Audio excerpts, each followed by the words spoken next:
एक समय की बात है। एक छोटा सा शहर था जहाँ एक प्यारा सा परिवार रहता था। उस परिवार में पिताजी राजेंद्र, माँ सावित्री और दो बच्चे अर्जुन और मीरा रहते थे। अर्जुन बड़ा था, समझदार और जिम्मेदार, जब मासूम और भगवान जैसी मुस्कान वाली।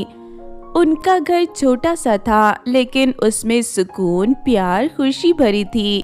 हर सुबह एक नई उम्मीद के साथ सब उठते थे। माँ नाश्ता बनाती, पिताजी अखबार पढ़ते और दोनों बच्चे मिलकर स्कूल के लिए तैयार होते। अर्जुन, मीरा, नाश्ता ठंडा हो रहा है, जल्दी आओ वरना स्कूल के लिए देर हो जाएगी और टीचर से मार खानी पड़ेगी। चलो चलो जल्दी उठो मेरे बच्चों, बहुत सुबह हो चुकी है। आ रहे हैं माँ, बस स्कूल बैग पैक कर रहे हैं। आप हमारा टिफिन तैयार रखिए, बस मैं अपना पेंसिल का बॉक्स ढूंढ रहा हूँ। माँ, आज मुझे टिफिन में आलू के पराठे चाहिए, वैसे वाले जो आप संडे को बनाती हो। वो तो खाने में इतने टेस्टी थे माँ, वो वही चाहिए, मुझे वही चाहिए। तुम दोनों माँ को इतना तंग करते हो। मेरी बीवी को परेशान करना बंद करो सुबह सुबह हर दिन तुम दोनों। और थोड़ा मुझे भी पराठे मिलने देना, पूरा खा मत जाना, मुझे भी पराठे बहुत पसंद है। हर दिन ऐसे ही खुशी से गुजरता था, लेकिन जिंदगी कब किस मोड़ पर ले आए कोई नहीं जानता। एक रात अचानक पुलिस उनके घर पर आ गई। दरवाजा जोर से खटखटाया। राजेंद्र जी को तुरंत गिरफ्तार करना है, वो भ्रष्टाचार के एक मामले में शामिल हैं। इनके खिलाफ एफआईआर जारी हो चुकी है, इन्हें गिरफ्तार करने आए हैं हम। माँ सावित्री को ये सुनकर गुस्सा आ जाता है और साथ में उसके आंखों में आंसू भी आ जाते हैं। ये क्या कह रहे हैं आप? मेरे पति ईमानदार की मिसाल है, उन्होंने कभी किसी का बुरा नहीं किया। समझ गए ना आप लोग? क्या सबूत है आपके पास? मीरा डर के मारे अपनी माँ से चिपक जाती है और अपने पिता की ओर देखकर कहने लगती है, माँ, ये लोग पिताजी को क्यों ले जा रहे हैं? क्या हुआ है माँ? बताइए ना कि क्या हुआ है माँ, बोलिए। अर्जुन ऑफिसर से गुस्से से कहता है और उन्हें जूझते हुए उनके पास जाकर पूछता है, ऑफिसर, आपके पास क्या सबूत है? बिना वजह किसी को ले जाना कानून का तमाशा नहीं तो और क्या है? मेरे पिताजी को छोड़िए। लेकिन पुलिस कुछ नहीं सुनती और राजेंद्र जी को गिरफ्तार कर ले जाती है। उस रात सावित्री पुलिस स्टेशन के चक्कर लगाती रही। अर्जुन और मीरा ने आंख से नींद नहीं देखी। दिन बीतते गए, लेकिन राजेंद्र बिना किसी सबूत के जेल में बंद रहे। महीने बाद असली दोषी पकड़ा गया और तब जाकर राजेंद्र जी को छोड़ा गया। लेकिन तब तक इज्जत, सम्मान और उनका हौसला सब कुछ टूट चुका था। माँ सावित्री बहुत निराश होकर आंखों में आंसू लेकर कहती है, राजेंद्र, सुनिए, लोगों ने हमें चोर कहा और मैं चोर कहकर निकाल दिया। ये दुनिया सिर्फ दिखावा करती है। जब तक आप अच्छे हो तो अच्छे हो, जब किसी ने आप पर दोष दे दिया तो सारे दोषी कहने लगेंगे। आपकी सालों की ईमानदारी का उन्हें कोई फर्क नहीं पड़ता। मैं अपने बच्चों की आंखों में वो भरोसा नहीं देख पा रहा हूँ जो पहले था। मैं खुद अपने बच्चों के नजरों के सामने गिर चुका हूँ। घर वापस आने के बाद कुछ दिनों बाद सावित्री डिप्रेशन में चली गई। एक दिन अचानक दिल का दौरा पड़ा और इस दुनिया से चली गई। राजेंद्र सावित्री की चिंता को देखते हुए अपना दर्द बर्दाश्त नहीं कर पाए और कुछ ही दिनों के बाद उन्होंने भी प्राण त्याग दिए। माँ, आपने हमें क्यों छोड़ दिया? माँ, क्यों छोड़ दिया? आपके बिना ये दुनिया कितनी अंधेरी लगती है माँ। मीरा पिताजी के पैरों के पास थी। आप भी चले गए पिताजी, अब हम कैसे जिएंगे?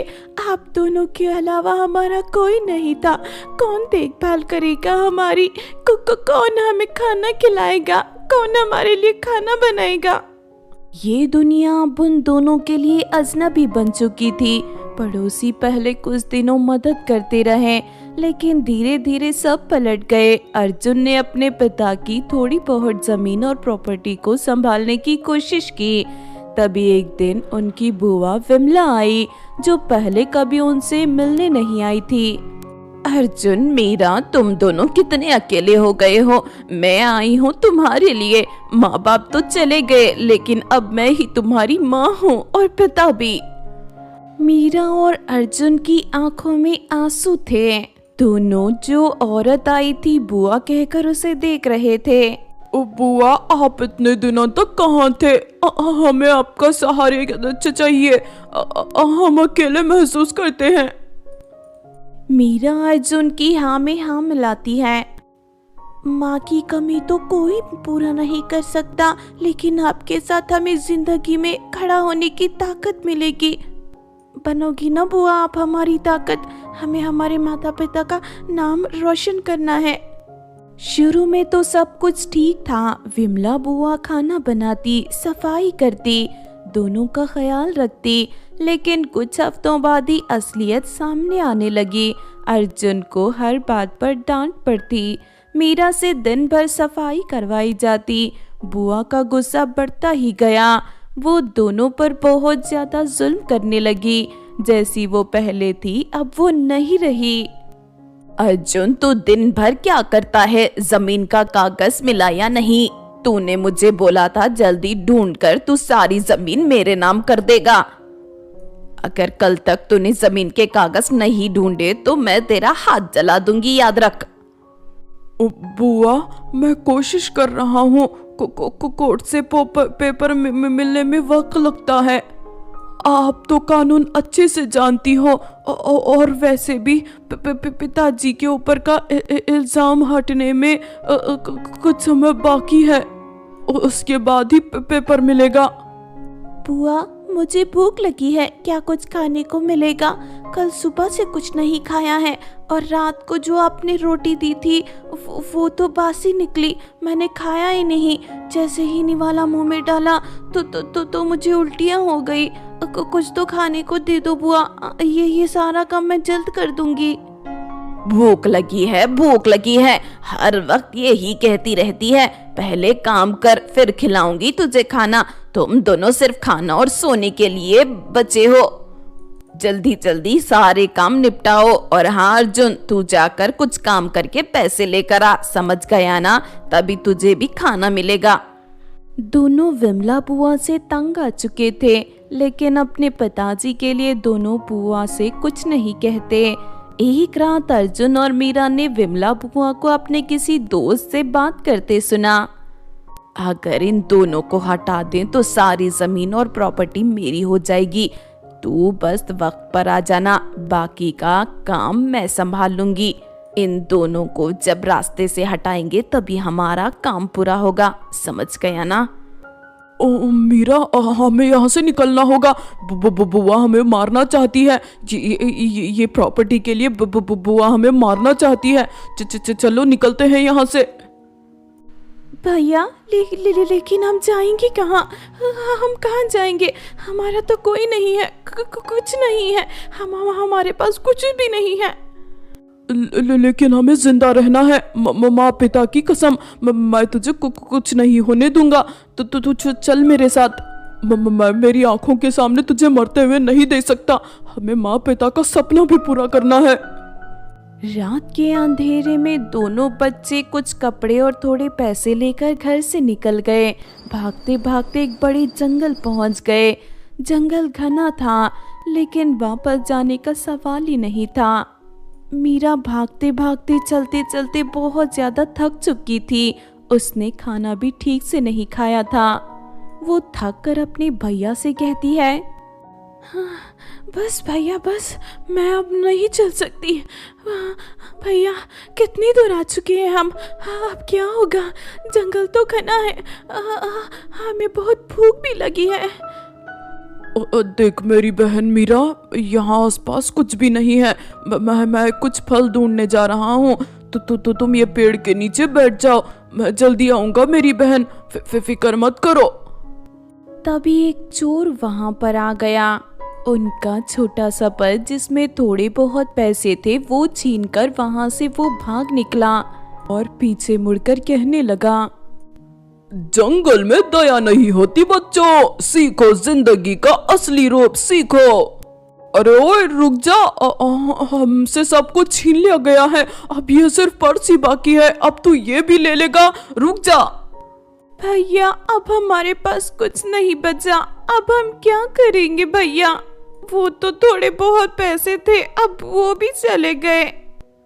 मीरा अपने भाई के सामने रोती है। अर्जुन उसके आंसू पोंछते हुए कहता है, ओ मीरा, हमारे पास एक दूसरे का साथ है, ये सबसे बड़ी दौलत है, तू फिक्र मत कर मेरी बहन, ऊपर वाला हमारे साथ बहुत अच्छा करेगा, जल्दी सब अच्छा होगा।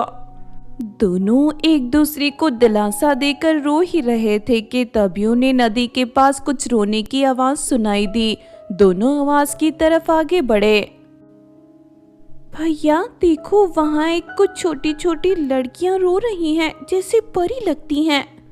देखो उनके छोटे से पंख भी हैं, ये तो छोटी परियां हैं। हाँ मीरा, चलो पूछते हैं क्या हुआ है, ये क्यों रो रही हैं? देखो ना कितनी खतरनाक तरीके से रो रही हैं, शायद कुछ इनकी चीजें गुम हो चुकी हैं।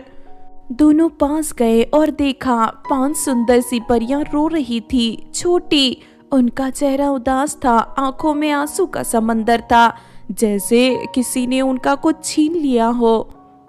दोनों परियों से पूछते हैं। पहली परी दर्द भरे स्वर में कहती है, हम 5 परियां हैं, लेकिन नदी के अंदर हमारे फूल घर राजकुमारी ने छीन लिए हैं। हम फूल की परियां हैं, हम फूल के घर में रहती हैं, लेकिन उस राजकुमारी ने, नदी के अंदर वाली राजकुमारी ने छीन लिए हमसे और लेकर चली गई। हम नदी के अंदर भी नहीं जा सकते। उन घरों में हमारी जादुई छड़ियां हैं, जब तक वो नहीं मिलती हम अपने परीलोक नहीं जा सकती। हम तो यहाँ पृथ्वी पर घूमने आई थी, लेकिन ये सब हो गया हमारे साथ। अब हम क्या करें? नदी के अंदर जाना हमारे लिए मना है। राजकुमारी ने हमें श्राप किया है, उसने हमें श्रापित किया है कि हम पानी को छू भी नहीं सकती, इसीलिए हमारे घर हमें वापस नहीं मिलेंगे, हम यहीं रह जाएंगे। क्या तुम दोनों हमारी मदद कर सकते हो? हमें पता है हाँ तुम्हारे लिए ये काम आसान नहीं होगा, कि क्या तुम हमारी मदद कर सकते हो? 5वीं परी एक फूल देती है और कहती है, हम तैरना जानते हैं, हम जाकर आपके घर वापस लाएंगे, आप फिक्र मत करिए छोटी परियों, हम है ना आपके साथ, हिम्मत रखिए। हमारे माँ पिता की आत्मा भी चाहेगी कि हम अच्छाई के लिए लड़ें, वो भी अच्छाई के लिए बहुत लड़े थे, लेकिन लोगों ने कोई बात नहीं, हम आपकी मदद करेंगे। दोनों ने एक दूसरे का हाथ पकड़ा और नदी में कूद गए। नदी का पानी ठंडा था लेकिन इरादा गर्म। नीचे उन्हें एक चमकदार महल दिखा, जहां 5 अलग अलग फूलों के घर थे। महल के सामने गुलाबी जोड़ा पहने राजकुमारी खड़ी थी। तुम कौन हो जो मेरे राज्य में घुस आए हो? तुम नहीं जानते इस नदी की मैं राजकुमारी हूँ, ये मेरा राज्य है। तुम यहाँ कैसे आ गए? इजाजत किसने दी तुम्हें इस नदी में आने की? हम वो है जो सच्चाई के लिए लड़ते हैं, तुमने जो छीना है वो वापस चाहिए। तुम ऐसे ही उन नन्ही परियों को परेशान नहीं कर सकती, वापस दो उनके सारे घर।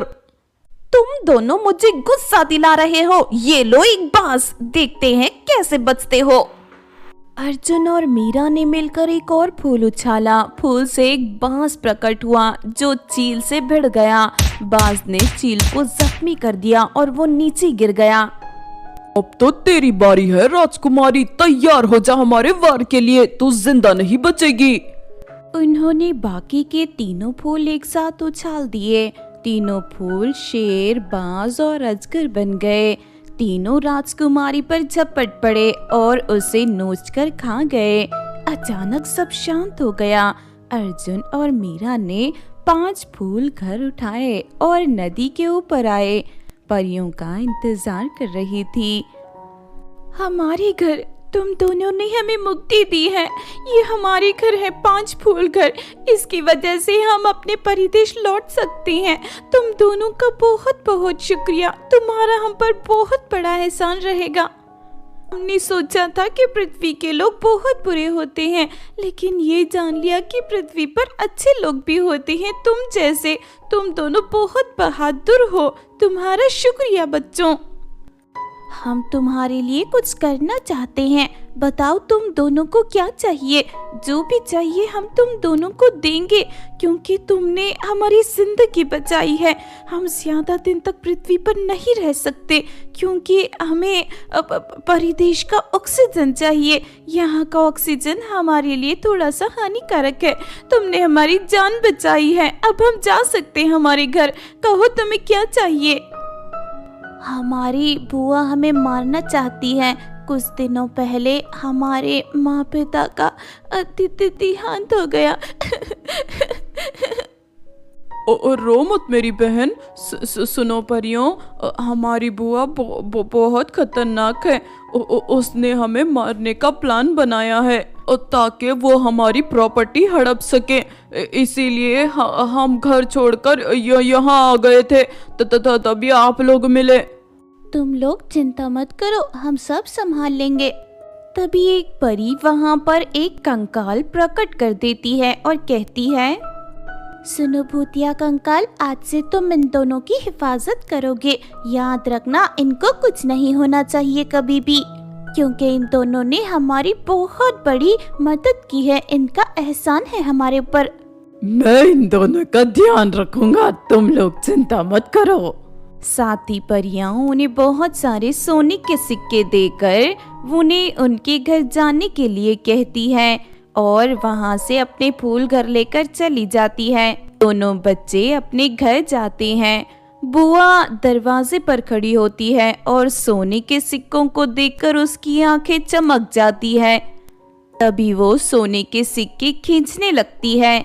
अरे वाह, सोने के सिक्के, ये तो मेरे हैं। लाओ, ये मुझे दो।